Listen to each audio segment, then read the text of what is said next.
हज़रात नाज़रीन व सामीन अस्सलामु अलैकुम वरहमतुल्लाह। आज मैं बहुत ही दर्द भरे अफसोसनाक एक मुस्लिम समाज को शर्मसार करने वाली ख़बर लेकर हाजिर हुआ हूँ। और ये ख़बर हमें पता नहीं चलता है कि उर्दू अखबार और उसके मीडिया कहाँ सोए रहते हैं। हमारे झारखंड रियासत राज्य स्टेट के पश्चिमी सिंहभूम ज़िला में एक जगह है चाईबासा। उस चाईबासा की बड़ी मस्जिद बड़ी बाज़ार में मदीना मस्जिद में एक साहब शहबाज अंसारी, मौलाना शहबाज अंसारी नाम के 6 माह से बहैसियत इमाम मुकर्रर थे।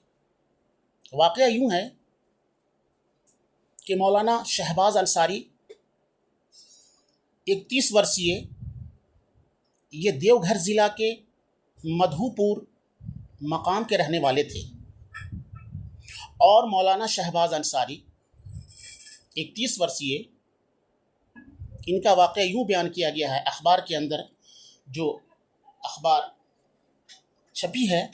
बताया गया है कि मौलाना ज़हनी तौर पर कुछ दिनों से परेशान नज़र आ रहे थे और उन्होंने बुधवार के दिन 9 बजे सुबह मस्जिद की तीसरी मंजिला पर कमरे में जाकर आत्महत्या कर ली, खुदकुशी कर ली। आखिर ऐसी नौबत क्यों आई? मौलाना शहबाज अंसारी 31 वर्षीय, उन्होंने आत्महत्या और ख़ुदकुशी करते वक्त एक ख़त छोड़ा है, एक तहरीर और नोट्स छोड़ा है। उन्होंने उसमें लिखा है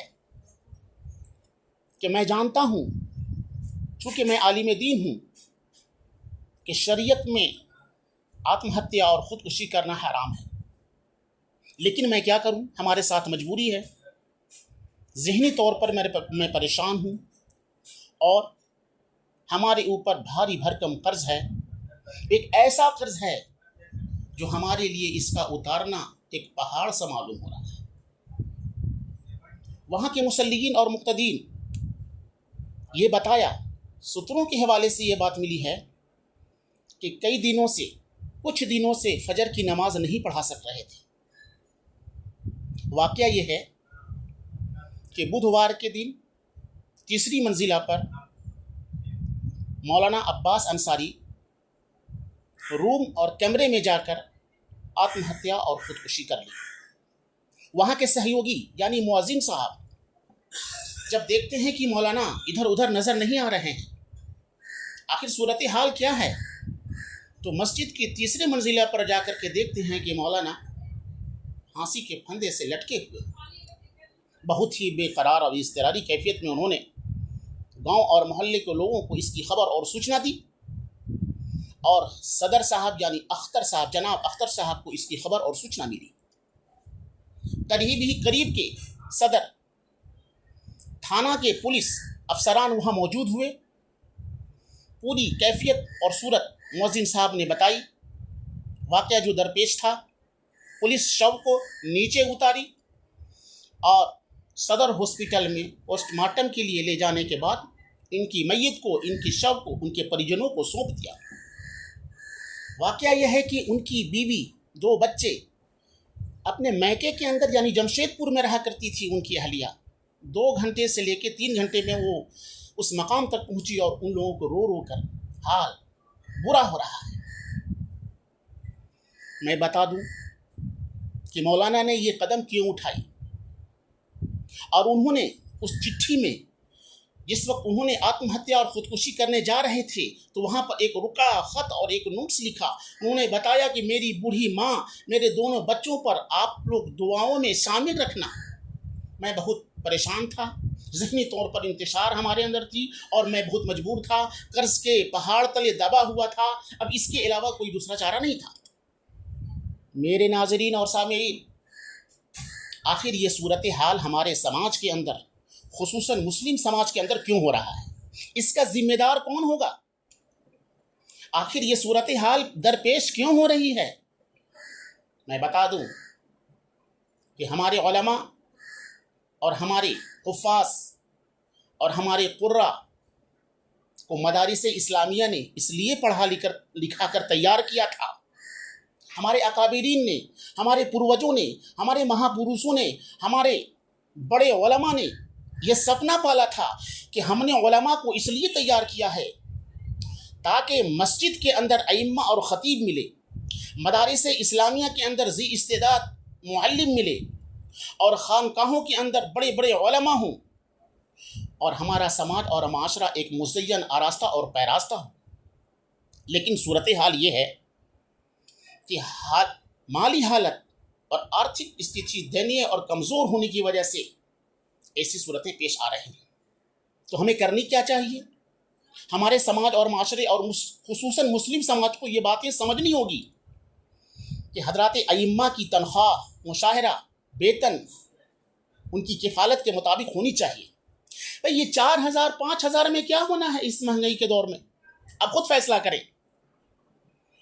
मस्जिद की इंतज़ामिया कमेटी इस पर गौर खौज करे और कम से कम इनकी तनख्वाह 20,000 से 25,000 होनी चाहिए। आज हमारे समाज को शर्मसार और झंझोड़ देने वाली ये खबरें अखबार के अंदर छप रही हैं। आखिर इसका जिम्मेदार कौन है? क्या हमारा समाज या मुस्लिम समाज की कमेटी या अपने आप को जो रहनुमा हैं रियासती सतह पर हमारे कैबिनेट के मंत्रालय के सदस्य और मुस्लिम होने के नाते क्या इस पर किसी तरह की गौर खौज किया? क्या रियासती हुकूमत, स्टेट गवर्नमेंट, राज्य सरकार इस पर किसी तरह की पहल की है?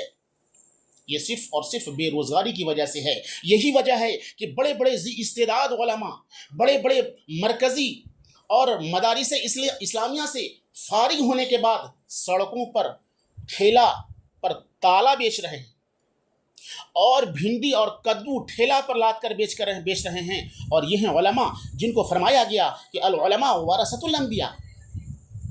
ये सब मजबूरियाँ जो हमें और आपको घेर रही हैं, इसकी जिम्मेदारी इस्लामिया कमेटी, मुस्लिम कमेटी या उर्दू ज़बान की कमेटी या फिर मस्जिद की इंतज़ामिया कमेटी को लेनी होगी और रियासती हुकूमत को इस पर पहल करनी होगी कि हमारे मुअज़्ज़िनीन किराम, हमारे अइम्मा किराम, हमारे उलमा किराम जो मदारिस इस्लामिया के अंदर हों या मदारिस वक्फ बोर्ड के अंदर हों चाहे ना हो, तमाम लोगों की तनख्वाह एक जो है अपनी तौर पर ऐसी होनी चाहिए जो घर और बच्चों की किफ़ालत कर सके और इस तरीके के जो मराहिल हैं, वाक़यात हैं, दरपेश न हो। तो हमें इन तमाम बातों पर गौर करनी चाहिए। खुसूसन मैं अपने इस अल हिदाया इस्लामिक यूट्यूब चैनल से मैं रियासती हुकूमत, स्टेट गवर्नमेंट, राज्य सरकार से मैं मुखातब हूँ और इनके कार्यपालिका के जितने मंत्रिमंडल के सदस्य हैं, हाँ वो किसी भी समुदाय और धर्म के मानने वाले हों, ऐसे वारदात आगे चल के न चलें। ऐसा कोई कानून बनावें जो हमारा मदरसा, हाँ वो किसी भी या फिर किसी भी समुदाय के मज़हब के मानने वाले हों, हाँ वो मंदिर के पंडित जी हों या भी किसी भी और धर्म के जो है धर्म स्थल के रहने वाले और उसमें काज करने वाले कारकुनान जो हैं, हाँ वो किसी भी समुदाय, किसी भी धर्म और किसी भी मज़हब के मानने वाले हों, उनकी तनख्वाह ऐसी होनी चाहिए जो किफ़ालत वाली हो और इस तरीके के वाक़यात दरपेश ना आए।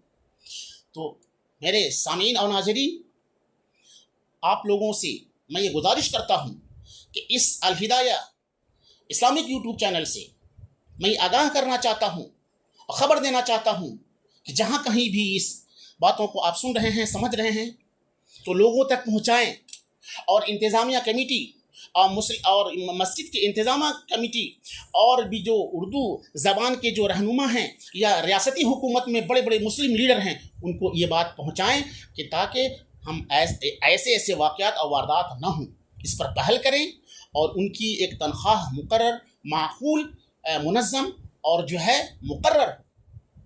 तो बस मैं इस दर्दनाक खबर के साथ आपसे रुख़्सत होता हूँ, इस उम्मीद के साथ कि इस वीडियो को और साथियों तक और लोगों तक पहुँचाएँ ताकि आने वाले वक्त में ऐसे वारदात और ऐसे हादसा का सुदूर न हो।